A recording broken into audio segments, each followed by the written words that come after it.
कभी सोचा है कि ऐसा भी हो सकता है?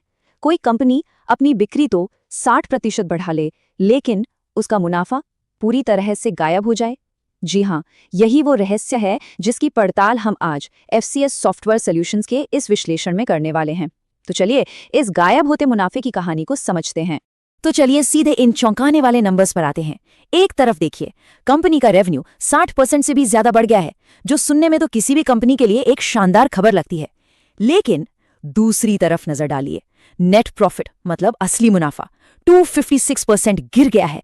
ये सिर्फ बुरी खबर नहीं है, ये तो एक बड़ी वित्तीय पहेली है। आखिर सवाल यह है कि ये सारा पैसा जा कहाँ रहा है?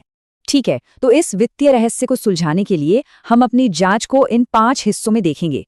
पहले जानेंगे कि ये कंपनी है कौन, फिर इसके हैरान करने वाले प्रदर्शन को समझेंगे, उसके बाद आंकड़ों की गहराई में जाएंगे, निवेशकों का भरोसा देखेंगे और आखिर में एक्सपर्ट्स का अंतिम फैसला क्या है वो जानेंगे।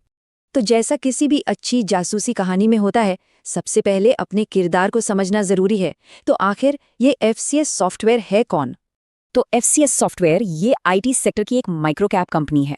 मार्केट कैप है करीब 300 करोड़ के आसपास। देखिए, माइक्रोकैप का मतलब ये है कि ये एक छोटी कंपनी है और ऐसी कंपनियों में अक्सर जोखिम तो ज्यादा होता है, लेकिन कभी-कभी ग्रोथ का पोटेंशियल भी। तो चलिए देखते हैं यहाँ क्या मामला है। चलिए अब वापस आते हैं उस पहेली पर जिसने हमारा ध्यान खींचा। क्या ये सच में ग्रोथ है या सिर्फ एक भ्रम, आंखों का धोखा? ये ग्राफ तो पूरी कहानी खुद ही बयां कर रहा है।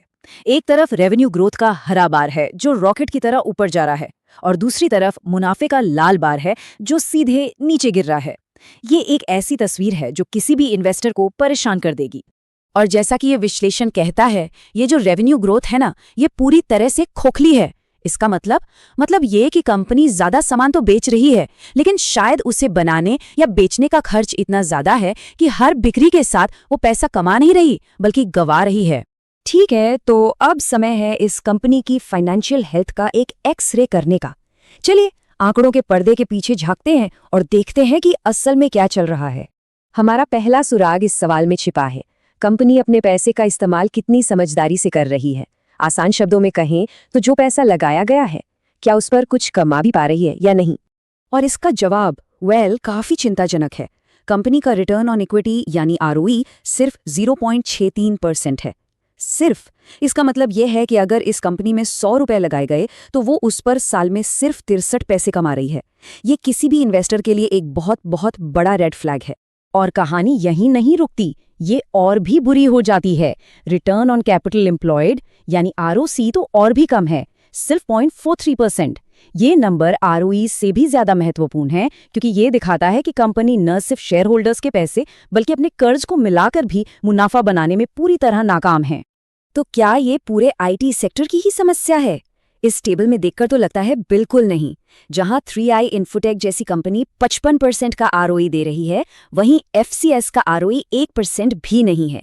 ये साफ दिखाता है कि प्रॉब्लम इंडस्ट्री में नहीं बल्कि कंपनी के अंदर ही है।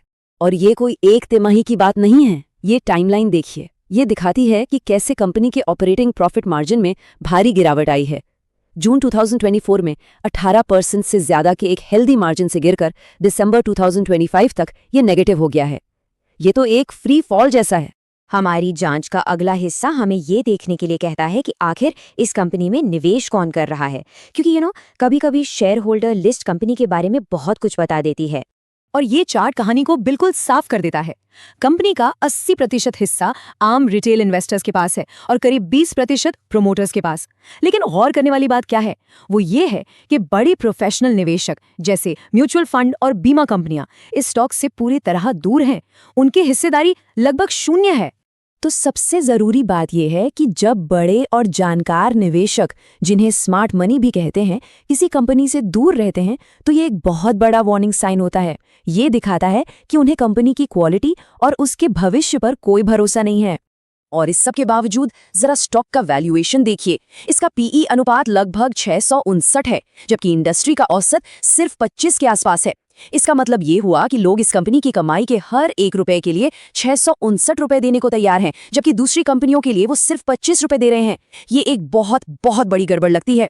तो हमने कंपनी के प्रदर्शन, उसकी फाइनेंशियल हेल्थ और उसके निवेशकों को देख लिया। अब समय है इन सभी सुरागों को जोड़कर एक अंतिम फैसले तक पहुंचने का। और विश्लेषकों का फैसला साफ है, स्ट्रॉन्ग सेल। आसान भाषा में कहें तो उनकी सलाह है कि इस स्टॉक से दूर रहें क्योंकि उन्हें कंपनी के भविष्य में कोई उम्मीद नहीं दिखती। और ये फैसला इन ठोस कारणों पर आधारित है। लगातार घाटा हो रहा है, मार्जिन पूरी तरह गिर चुके हैं, आरओई लगभग 0 है, बड़े निवेशक हैं ही नहीं, वैल्यूएशन आसमान पर है और पिछले 5 सालों में सेल्स भी गिरी है। सबूत बिल्कुल साफ है। और मार्केट्स मोजो का भी यही फैसला है, स्ट्रॉन्ग सेल। और ये सिर्फ आंकड़े नहीं है, ये निवेशकों का डूबा हुआ पैसा है। जैसा कि यहाँ दिख रहा है, पिछले 2 सालों में इस स्टॉक ने अपने निवेशकों की 70% से ज्यादा दौलत खत्म कर दी है। ये वैल्यू डिस्ट्रक्शन का एक क्लासिक उदाहरण है। तो ये पूरा विश्लेषण हमें एक सबसे जरूरी सबक पर लाकर छोड़ता है। किसी भी कंपनी में निवेश करते समय क्या हमें सिर्फ बढ़ती हुई बिक्री यानी टॉप लाइन को देखना चाहिए या फिर बॉटम लाइन यानी मुनाफे को? FCS सॉफ्टवेयर का ये मामला चीख चीख कर कहता है कि असली कहानी हमेशा मुनाफे में ही छिपी होती है और ये एक ऐसा सबक है जो हर निवेशक को याद रखना चाहिए।